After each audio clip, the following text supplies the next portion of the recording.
अस्सलाम अलैकुम दोस्तों, कैसे हैं? दोस्तों, आज हम बात करेंगे मुसलमानों में एक इंतहाई कदीम बहस पर। क्या इंसान फ़ाइल मुख्तार है या उसके अफ़आल अल्लाह के इरादे के पाबंद हैं? इस मौजू पर तीन ग्रोह बने, मुजब्बिरा, मुफव्विज़ा और अदलिया, जो इमामिया कहलाते हैं। पहला ग्रोह मुजब्बिरा है और इस अक़ीदे के मानने वाले अशायरा हैं। उनका कहना है कि अल्लाह अज़्ज़ वजल खुद मखलूक के अफ़आल का फ़ाइल है। गोया उसने लोगों को मासी पर मजबूर किया और फिर उन पर अजाब करता है, और उन्हें इताअत पर मजबूर किया और फिर सवाब देता है। क्योंकि हकीकत में अफ़आल अल्लाह के हैं, लोगों की तरफ सिर्फ मजाजी तौर पर मंसूब किए जाते हैं। वो सिर्फ अफ़आल के सुदूर का महल हैं। इसका मतलब ये है कि वो अशिया के दरमियान तभी सबबियत का इनकार करते हैं और कहते हैं कि अल्लाह ही हकीकी कॉज है, इसके सिवा कोई कॉज नहीं। अगर आप इनसे कहें कि हम देखते हैं इंसान खुद खाता, लिखता, बोलता है, तो वो जवाब देते हैं इंसान महज फ़ेल का महल है। हकीकत में फ़ेल अल्लाह से सादिर होता है, लेकिन यूं होता है कि ये फ़ेल इंसान के फ़ेल के साथ मुकारनत करता है, बिल्कुल उसी तरह जैसे खिलौनों की पुतलियां जिन्हें डोरियों से हरकत दी जाती है। पुतलियां हरकत करती दिखाई देती हैं, लेकिन हकीकत में एक हाथ है जो डोरियों से उन्हें हरकत देता है। इस दावे का मंशा दो तरफा है। अव्वलन इल्मी मंशा, वो दो मुगालतों का शिकार हुए। एक ये कि उन्होंने गुमान किया कि फ़ेल को इंसान की तरफ मंसूब करने का मतलब ये है कि इंसान भी अपने अफ़ाल का खालिक है, जिससे शिर्क लाजिम आता है और तौहीद अफ़ाली टूटती है। दूसरा ये कि अल्लाह का इल्म नाकाबिल तग़य्युर है, लिहाजा अगर इंसान उसके इल्म के ख़िलाफ़ करे तो खलल वाक़े होगा। इसलिए इंसान का हर फ़ेल अल्लाह के मुअय्यन करदा मुताबिक ही ज़रूरी है। दूसरा सियासी मंशा, बनी उमैया ने इस नज़रिए को इसलिए फ़रोग़ दिया कि इससे दो काम होते थे।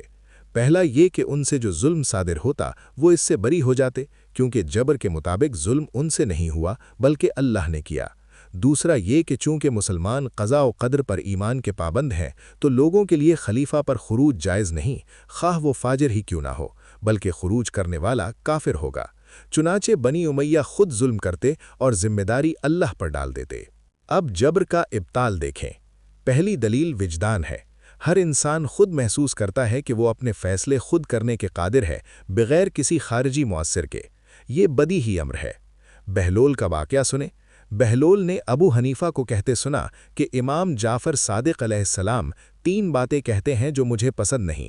एक, शैतान को आग से अज़ाब होगा, हालांकि वो खुद आग से बना है। दो, अल्लाह दिखाई नहीं देता, हालांकि मौजूद पर रोयत सही होनी चाहिए।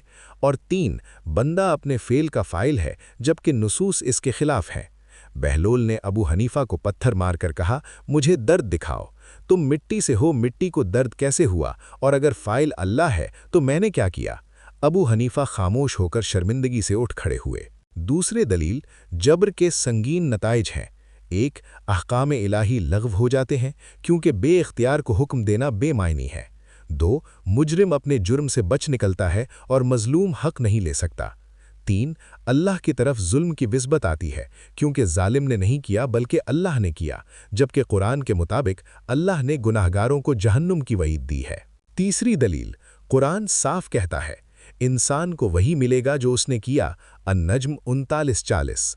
हर नफ्स अपने किए को हाजिर पाएगा। सूरह अल-कहफ 49। और बेशक इंसान घाटे में है, मगर वो जो ईमान लाए और नेक अमल करें। सूरह अल-अस्र 1-2। दूसरा गुरोह मुफव्विज़ा है। इनका कहना है कि अल्लाह ने अफ़ाल को मखलूक के सुपुर्द कर दिया और अपनी कुदरत, क़ज़ा और तक़दीर को उनसे उठा लिया, इस ख़याल से कि अफ़ाल की निस्बत अल्लाह की तरफ करना नुक्स की निस्बत होगी। गोया अल्लाह ने इंसान को पैदा करने के बाद उसके अफ़ाल उसके सुपुर्द कर दिए।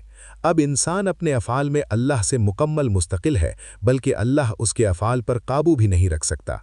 तफ़वीज़ का मंशा, ग़ालिबन मोतज़िला ने जबर के रद्द अमल में ये कहा, और ये कि इंसान से शुरूर सादिर होते हैं, अल्लाह को उनसे पाक रखने के लिए ये कहना ज़रूरी हुआ कि ये अफ़ाल इंसान से मुस्तक़िल तौर पर सादिर होते हैं। तफ़वीज़ के बुतलान की दलीलें। नंबर एक, ये शिर्क है, क्योंकि इंसान भी एक मुस्तक़िल फ़ाइल बन गया। नंबर दो, ये वाजिबुल वजूद की सिफ़ात की नफ़ी है। मुमकिनुल वजूद हर लम्हे वाजिबुल वजूद का मोहताज है। कुरान कहता है, तुम अल्लाह के मोहताज हो। फातिर 15। और कई कलील गुरोह ने बड़े गुरोह को अल्लाह के इज़्न से शिकस्त दी। सूरह बकरा 249। अहले बैत अलैहिस्सलाम ने दोनों से मना फरमाया। امام باقر علیہ السلام نے فرمایا، بچوں کہ تم تفویض کا قول کہو، کیونکہ اللہ نے نہ کمزوری کی بنا پر تفویض کی، نہ ظلم کی بنا پر مجبور کیا۔ تفویض کمزوری کی طرف لے جاتا ہے، جبر ظلم کی طرف۔ تیسرا گروہ عدلیہ یعنی امامیہ ہے۔ یہ اس راستے پر ہے جو ائمہ علیہ السلام سے الامر بین الامرین کے طور پر آیا ہے، یعنی اللہ بعض امور مخلوق کو سونپ دیتا ہے کہ وہ اپنے اختیار سے کریں، لیکن وہ اور ان کے افعال اللہ کی قدرت، اذن اور حکم سے باہر نہیں ہوتے۔ اللہ قادر رہتا ہے، عاجز نہیں ہوتا۔ یہ نظریہ کئی بنیادوں پر ہے۔